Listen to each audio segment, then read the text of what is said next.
Hello, welcome back once again to A.O.S Academy's YouTube channel. Here we talk about everything related to language studies for those who are currently working on their French language studies, their Spanish lessons, or their German or even Chinese lessons. Also, we talk about exam preparation for those who want to actually work on their IELTS preparation, their TEF Canada preparation, or TCF Canada preparation. And as you know it, in this Q&A sessions titled The Talk with A.O.S, we talk about questions that were actually asked during our JAPA to Canada in 2023 Q&A sessions. The webinar series we actually took on December 2022. And as you know, we are scheduled to actually start live our Q&A session by 3 p.m. daily. So kindly drop your own questions relating to this video title, you understand, in the comment section of this video.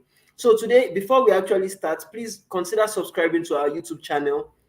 Hit on the notification bar to get notified anytime we drop a content, and like and share this video with your friends and family. So today, we want to actually continue with our Q&As. And the question we have for today is quite an interesting one. It is the question 165 of our Q&As.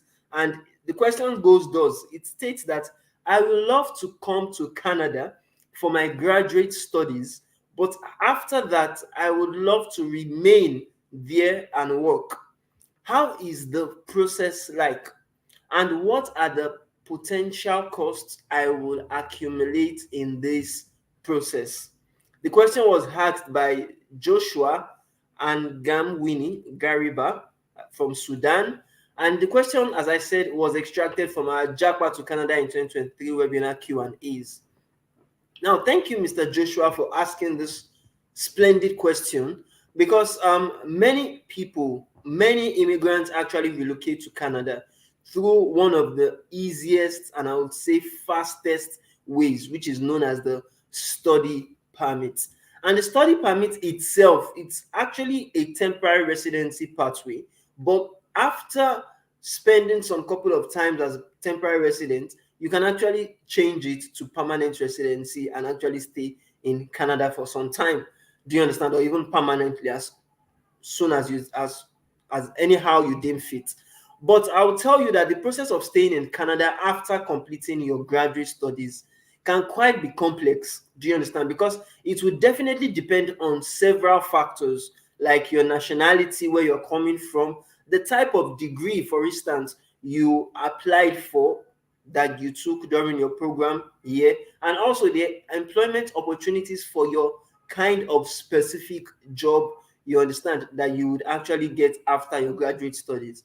But before we actually even go into that, to begin with, you may actually become eligible to stay in Canada after you understand, your graduation, and work for some time after completing your studies through what we know as the postgraduate work permit. In short, we call it the PGWP program.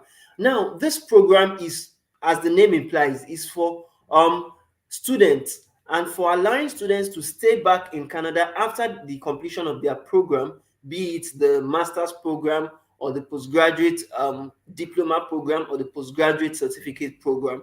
And it will allow you to stay back in Canada for up to 3 years, you understand, depending on your program, after completing your studies. If, for instance, you signed up for a 1-year program, you may be entitled to just 1 year or less. If you subscribe or you took 2-year or 3-year program, you may get that 3 years postgraduate work permit. And for you to become eligible for that even postgraduate work permit, you must first have, you understand, completed a program of study at a designated learning institute in Canada. Very, very important, a DLI in short. And your program has to be at least 8 months long. Do you understand? I know of the University of British Columbia that has its master's in data science, you understand, specifically for those interested in that niche. And it has that program for 8 months, which is even equivalent to a 2-year program, but still it is a postgraduate work permit program, stating that you will be allowed to work at the end of your program as a data scientist after, you understand, expending that time in Canada for studies. Now, after completing your postgraduate work permit, you may be eligible to apply for permanent residency under the Express Entry Program. Do you understand? So it's possible, because you said you would love to actually go there to study for your graduate studies, but after, you would love to remain there and work. Yes, you can remain there. However, you mustn't state it outrightly to the visa officer or insinuate it in your statement of purpose that you want to stay back in the country.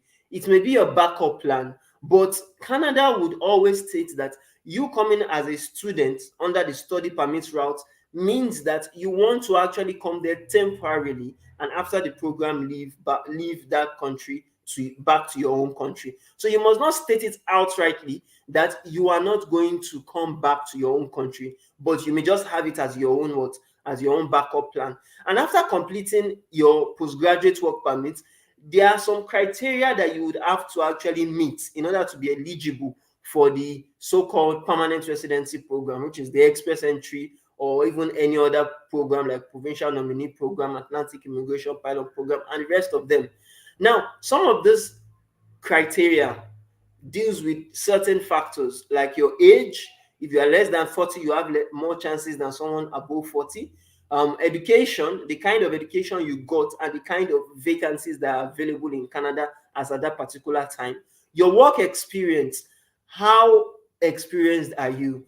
If you have gotten your postgraduate work permit after you understand, graduation, that means you either worked for 1 year or you worked for at least up to 3 years in Canada before you applied for you understand, permanent residency. So as a result of that, you may become eligible for programs under the Express Entry, like the Canadian Experience Class, which is for people or international students or even workers that were already in Canada before they applied. They got the Canadian work experience, and they are using that Canadian work experience to apply for their own program. And likewise, people always fail to acknowledge that even though you go as an international student and you escape the so-called dreadful IELTS examination or TEF Canada or TCF Canada examination, you will still need to write or take that examination again, or one more time, or even maybe the first time, when you're actually applying for permanent residency. Do you understand? Especially through the popular routes we know about. So you may need to write the English-based examination or the French-based examination, or even a combination of both after studying, after your postgraduate work permit for 3 years before you become a permanent resident. Now, you asked another question. You asked that, and what are the potential costs I will accumulate in this process? Now, the potential costs you could accumulate are actually diverse. And I would say that if you are going through the study route, as you said, as you talked about the graduate studies route, you have the expenses for the program that you want to study. You also have the expenses for the permanent residency pathway you are going to actually incur after your graduation. So let me tell you, the potential costs you could accumulate in the process varies in terms of even several factors, like the educational institution you're working with or you are studying in. If you are going to the University of British Columbia, for instance, it's one of the most expensive universities, so you spend high. If you are going to colleges, maybe like Conestoga College or maybe Kumba Sanda College and all other colleges, you would spend much more cheaper fees. But as a rule of thumb, and this can actually change every year, you can spend within the range of 10,000 Canadian dollars to 50,000 Canadian dollars. And some are always, how would I call it now? Lucky enough. You might actually get a tuition fee that would be lesser than 10,000 Canadian dollars. However, it may be really, really not what you want. Now, per year. Now, depending on the program again and depending on the institution, you would need to incur some living expenses. Living expenses in terms of accommodation. Some schools could actually allow you, they could give you accommodation, they could provide you with services that will make accommodation easier for you. Transportation as well, you will need to pay for that or incur that. Feeding, you would also need to incur that. And these living expenses are based on the location that you are going. If you are going to a popular country or a popular city, you understand, a populated city like Ontario, you would spend more. Vancouver, you spend more. But if you are in other suburbs, other localities, neighborhoods, you may spend less.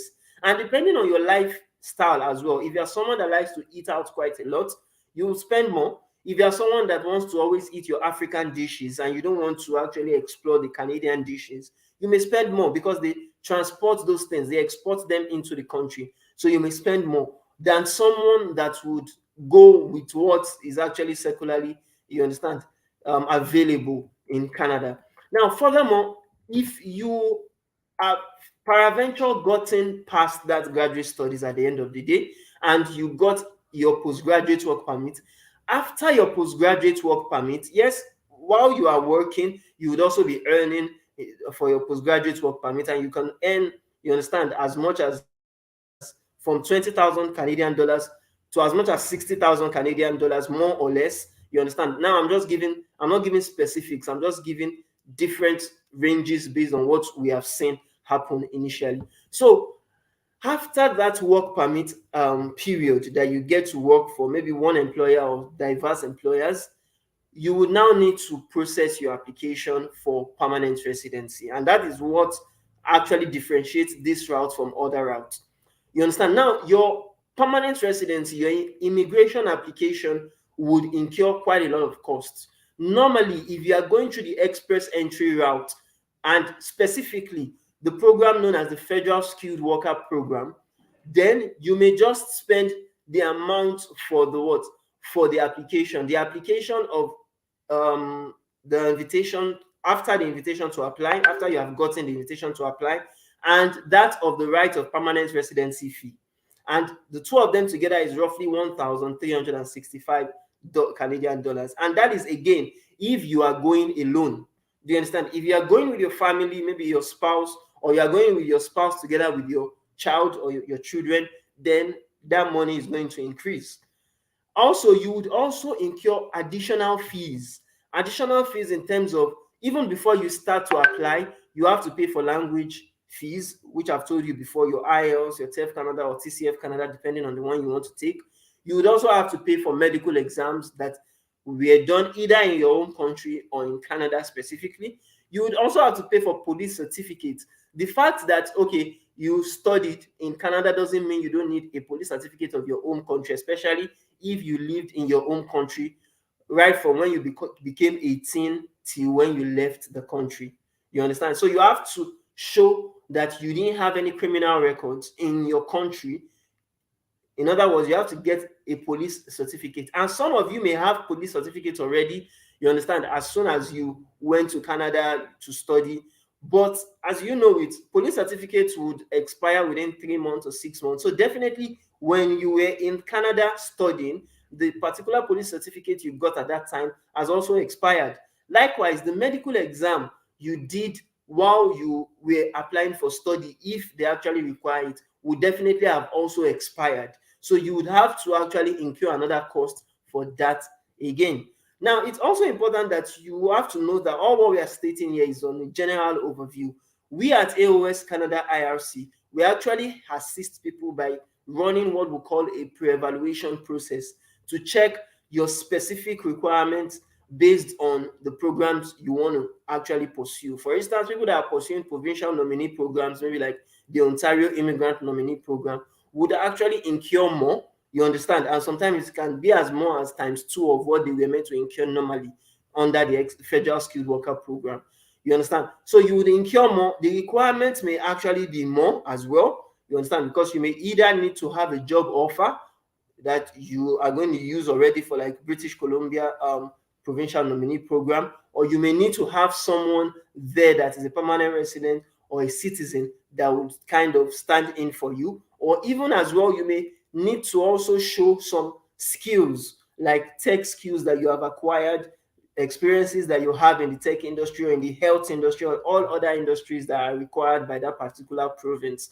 So in order to know for sure, based on your own individual circumstances, what you need to do, how much you need to actually have, it is always recommended that you consult, you understand, an immigration lawyer or a reputable immigration representative for personalized advice on the best immigration options for you and the potential cost that you would actually incur. So I hope that answers the question that you have for us, Mr. Joshua. If you have any further questions, either Mr. Joshua or anyone else, you can leave it on the chat section, and you can also send them to us through our Medium or social media platforms, maybe this YouTube, or even as well on our website at aosacademy.com. You could send us an email on admin@aosacademy.com, or even perhaps chat us up on WhatsApp